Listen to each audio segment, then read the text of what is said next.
Hello folks and welcome to the paddock here at the Bahrain International Circuit at what is very nearly the end of day one of the three-day pre-season test here. Will Buxton, Sam Collins, Jolyon Palmer to run through what we've seen on track today and 5 things which have interested us. And I guess the best place to start is highly anticipated, much talk about, and then we saw it unveiled this morning, that new Mercedes, Sam.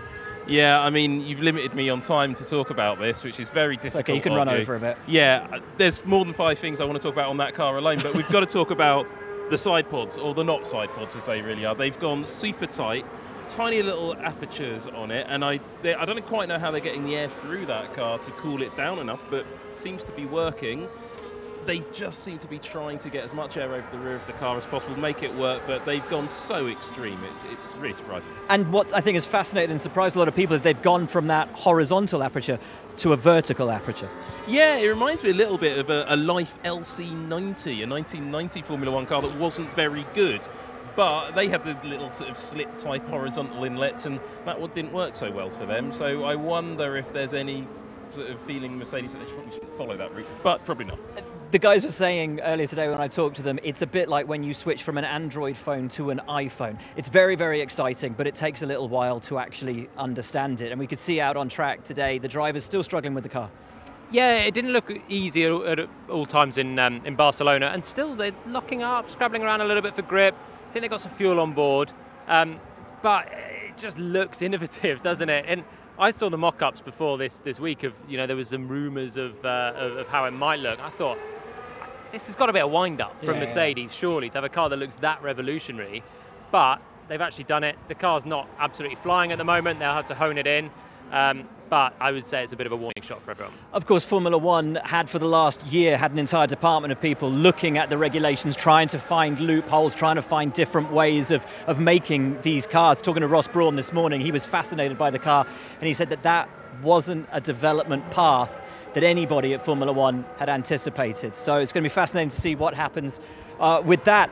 Second talking point of the day, of course, comes at the opposite end of the grid, and it's a new driver in the form of Kevin Magnussen at Haas. Yeah, I mean, that's a big change, isn't it? And from my point of view, the big change there is the car wasn't designed around Kevin Magnussen. It was designed around Mick Schumacher and the team's former driver, as well as Pietro Fittipaldi, who's been in the car all day today.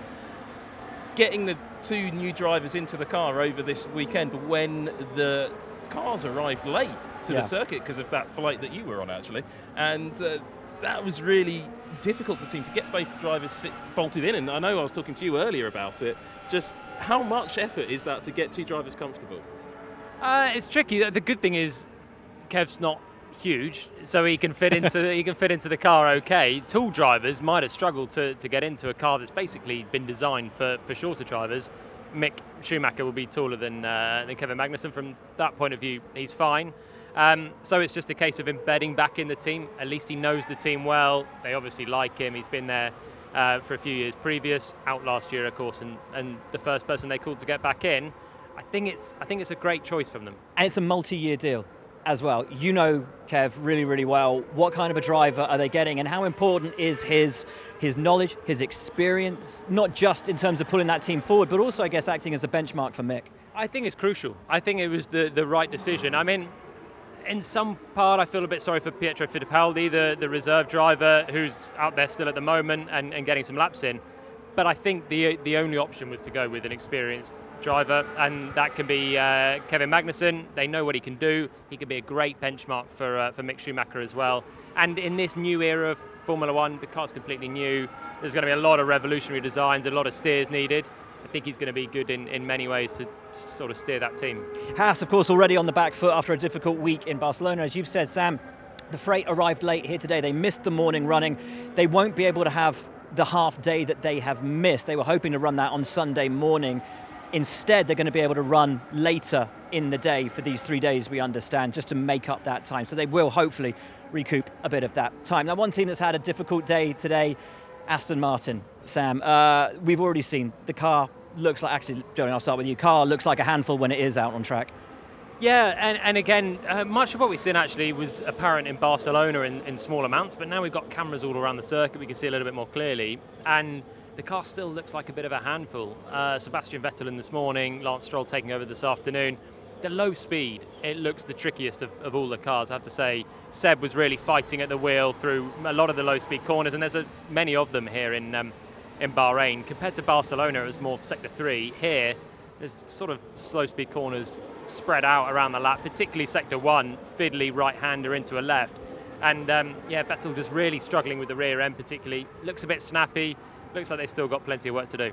We always say you can't really look at the times, you've got to look at how comfortable the drivers feel in the car. Seb was third quickest this morning, but as you say, car doesn't look that great out on track. And Sam, a number of issues for them technically. They've been trying a number of flaws, and also we saw that aero brake hit the rear tyres and ultimately shear all over the circuit.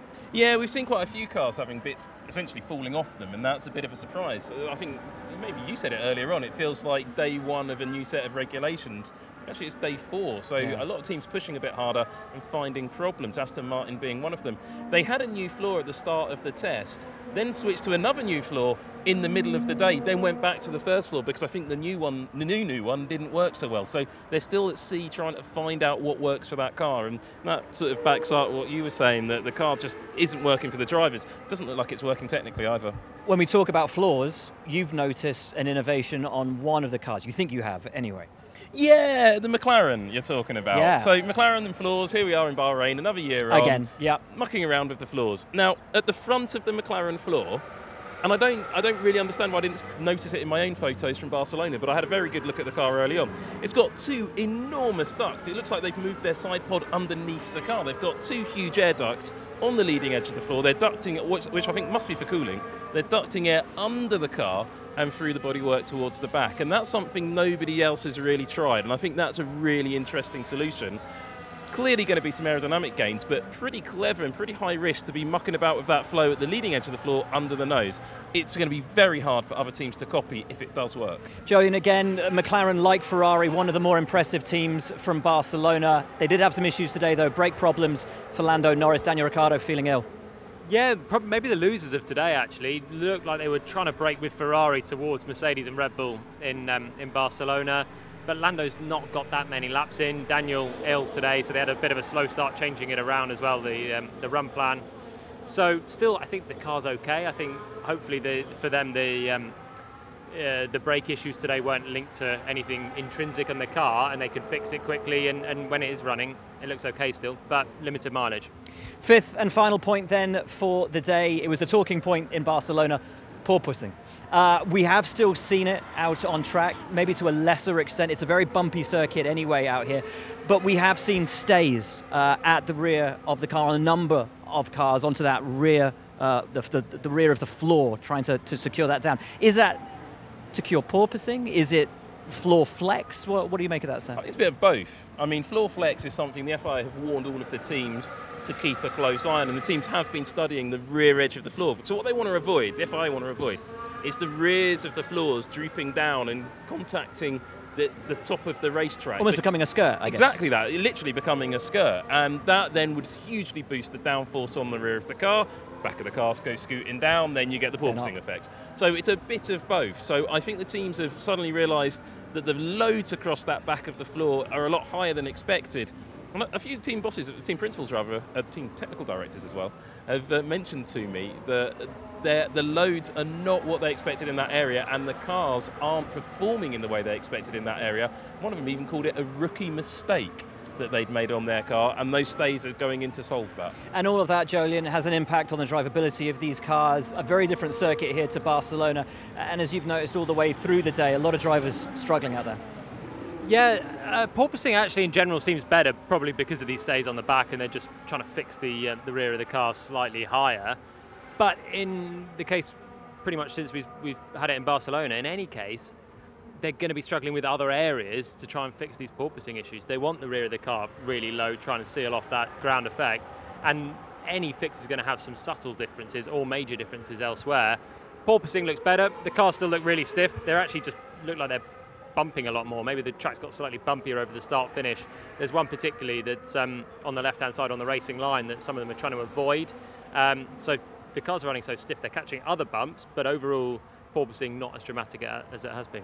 Excellent stuff. That's 5 things that's caught our attention today. It should be noted, Red Bull have said they haven't brought any major upgrades to their car today, but they will be tomorrow, and they will be very visible to the naked eye. Whether they will be quite as pronounced as those on the Mercedes, we wait to see. Thanks so much for tuning in, folks. Join us tomorrow for more from here in Bahrain. For Jolyon, Sam and me, that's it.